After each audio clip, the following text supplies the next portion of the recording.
Գյորջյան Կասկադ 60 ամիս փուլային վճարում բազմաթիվ առավելություններ։ Եվ ուզում եմ նաև ասել, այո, ես հասկանում եմ մի վիճակագրություն էլ ասեմ, որը էլի ասել եմ, նորություն չի, 2025 թվականի առաջին կիսամյակի արդյունքներով մենք բյուջեի եկամտային մասը 25 թվականի 2018 թվականի համեմատ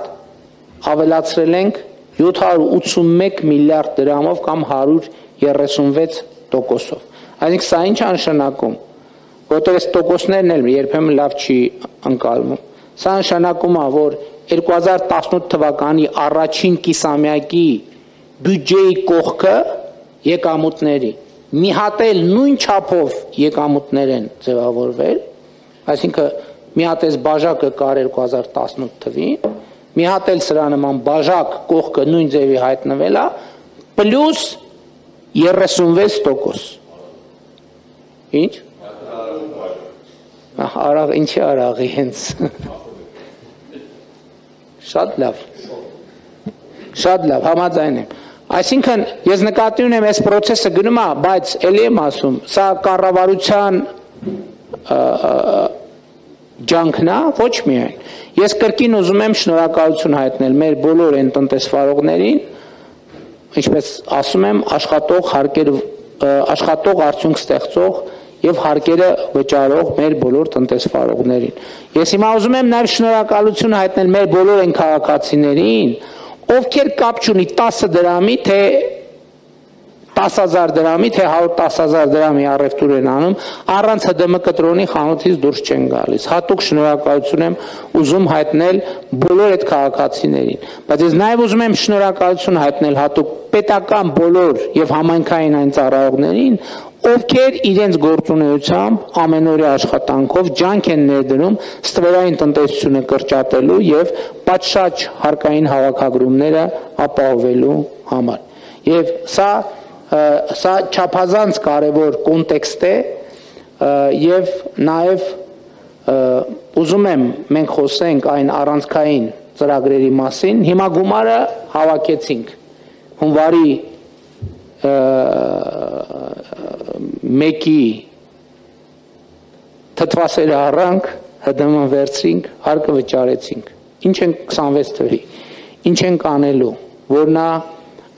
նա մեր բյուջեի առանձնահատկությունը, նախ, բյուջեն իմիջայլոց, էդ էլ է շատ կարևոր արձանագրում։ Ես այն չի համար եմ ասում, որ մենք հասկանանք, որ ոչ թե բյուջեն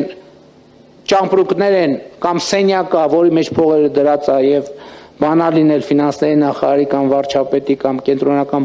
բյուջեն կանխատեսում է, ընդամենը կանխատեսում է, թե մենք ինչքան ենք աշխատելու նախորդող շրջանի փորձի եւ տնտեսական եւ քաղաքական process-ների վերլուծության հիման վրա։ Այսինքն ես ուզում եմ մենք շատ լավ հասկանանք, տենց սենյակ չկա, որտեղ այդ փողը դրած է։ Չնայած ասում եմ, կան ռեզերվներ, որոնք բանկային հաշիվներում, կենտրոնական բանկում կառավարությունը պահում է, կան վարկային միջոցներ, բայց մեծ հաշվով բյուջեն հոսք է, բյուջեն ամենօրյա աշխատանք է եւ ամենօրյա աշխատանքի արդյունքում ապրանքների, ծառայությունների, արտադրանքի շրջանառության արդյունքում ձևավորված հարաբերությունների կողմից արտահայտված դրամական միջոցների հոսք է։ 2026 թվականի պետական բյուջեի եկամտային մասը ըստ էության մենք նախատեսում ենք, որ կավելացնենք 253.4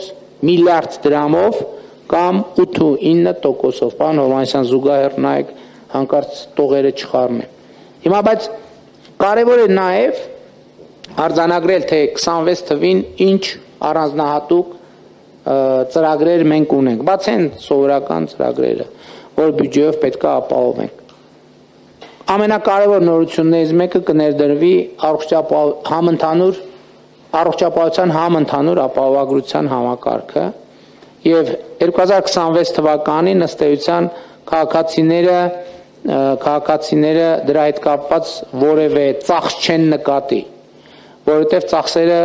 ամբողջը կանի կառավարությունը ադապտացիոն է շրջանում, բայց օրինակ մինչև 18 տարեկան երեխաների, այսինքն կանի էլի կառավարությունը քաղաքացիների միջոցով քաղաքացիների վճարած հարկերի ծախսման արդյունքում, բայց նաև հետագայում կառավարությունը նախատեսում է, որ պետք է ապահովի մինչև 18 տարեկան երեխաների, օրինակ 65+ տարիքի թոշակառուների առողջապահության ապահովագրություն եւ նաև որոշակի սոցիալական խմբերի։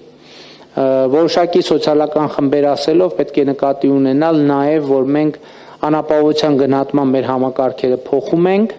եւ այդ համակարգերի փոփոխության հայեցակարգային իմաստը եւ նպատակը այն է,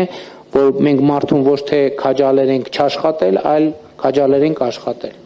Տեսեք հիմա, օրինակ սոցիալական ապահովության թեման շատ շահարկվում է, բայց մենք էս էլ պետք է, ես ինչի եմ ցույց տալիս բյուջեի ձևավորման այս համակարգը, որտեղ պետք է հասկանանք, որ բյուջեն, որով այդ թվում բան է արվում, վճարվում է անապահովության նպաստը, գործազրկության նպաստը վճարվում է աշխատող մարդկանց հաշվին։ Այսինքն եթե կարա չէ, եթե մի քաղաքացին իրավունք ունի, ասի, որ գիտեք ինչ ես չեմ աշխատում, կառավարություն, բերեք իմ ծախսերը հոգացեք, եթե մի քաղաքացի այդ իրավունքը ունի, իսկ իրավունք ունեն բոլոր քաղաքացիները։ Մեկ էլ մեր բոլոր քաղաքացիներն ասում են կառավարություն, դե որ տենց է, այս մի հոգու բոլոր հնարավոր ծախսերը հոգում եք, ես էլ չեմ աշխատում, հոգացեք իմ ծախսերը։ Եկեք պատկերացնենք տեսական իրավիճակ, երբ որ 2026 թվականի նոր տարին տենց առանձնահատուկ լավ է ստացվում, մեկ էլ քաղաքացիները գցում բռնում են, ասում են սկզբունքորեն չենք աշխատում։ Այն է բանի համակարգ կա, անապահովության գնահատման համակարգ կա, որը քաղաքացիներին բանա պետք է ապահովի, չէ, պարտքն է, չէ, պետության ապահովել քաղաքացիների սոցիալական, թող ապահովի։ Եվ քաղաքացիները համընդհանուր ասում են չենք աշխատում, կառավարություն նպաստում մեզ առողջապահություն, դպրոց, մանկապարտեզ, ճանապարհներ, լուսավորություն եւ մնացած ամեն ինչ։ Թթվասերներն իսա են կառնելու։ Որտե՞ց, ժողովուրդ ջան, որտե՞ց։ Չի լինում տենց։ Հա, ճիշտ է ասում։ Թթվասերի արտադրողն էլ չկա, որ արտադրի, որ գոնե նիսա առնենք։ Ես ուզում եմ ասել, որ ես երբեմն չեմ հասկանում, որովհետև երբեմն ասում եմ առանձնահատուկ սոցիալական խմբերի դեպքում դա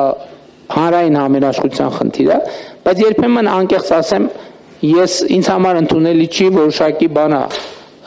հազար ներողություն այդ բանի համար, ասենք այդ որոշակի մուննաթային տոն, որտեղ մենք չենք աշխատում 20 տարի է, ուսենք տուն չունենք, էս չունենք, են չունենք, են չունենք, են չունենք, հիմա հազար ներողություն իհարկե բանի, բայց եթե հիմա ես էլեկտրոնային փոստս բացեմ, էկրանին արտահայտվեմ, ասենք ես դա խնդիր է, մենք պետք է ասենք դա նորմալ չի, ժողովուրդ ջան, տենց բան ասել գիտես ինչ չեմ աշխատում,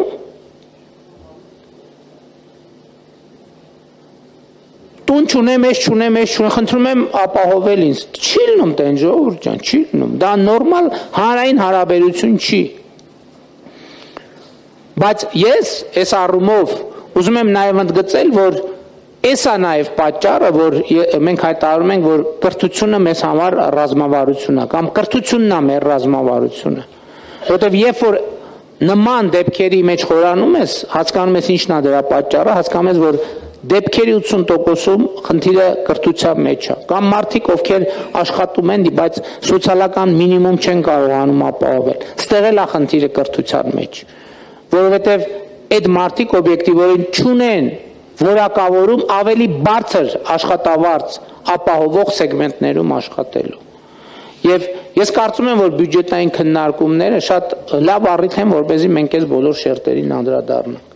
Բայց վերադառնալով առողջապահության համընդհանուր ապահովագրության համակարգը, որից համոզված եմ, բյուջետային քննարկումների ընթացքում մանրամասներով կխոսենք։